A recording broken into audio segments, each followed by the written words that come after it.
Si Stand inaming nalalapit na sa pagre-retiro.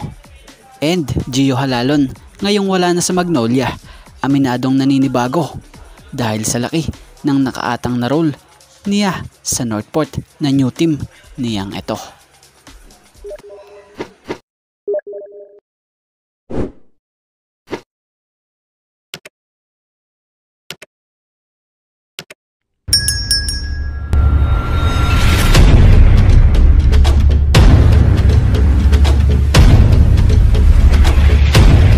Leader, yan ang bagong role sa Northport ni Gio.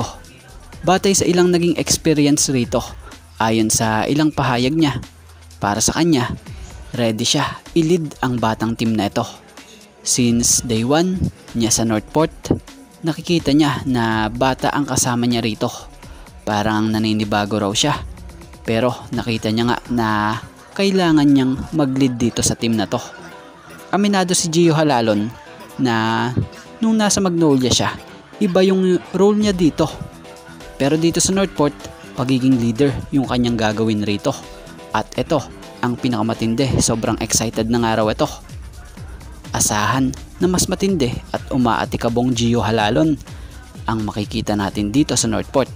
Dahil halos siya na nga yung veterano kung maituturing sa team na ito. Siya yung inaasahang magiging main man ng team, lalo na sa guard position. So bagamat aminadong naninibago, pero sa simula lang ito.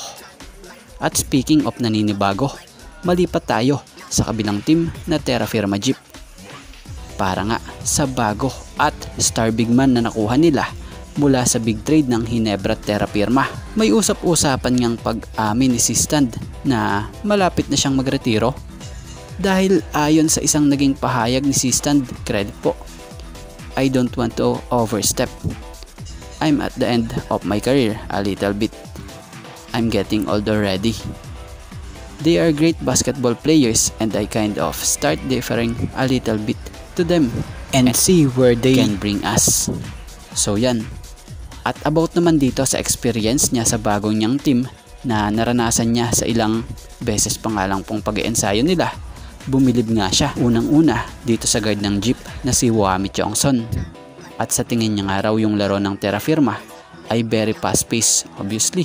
So nag-a-adjust nga raw siya sa new system na kanyang sasalangan.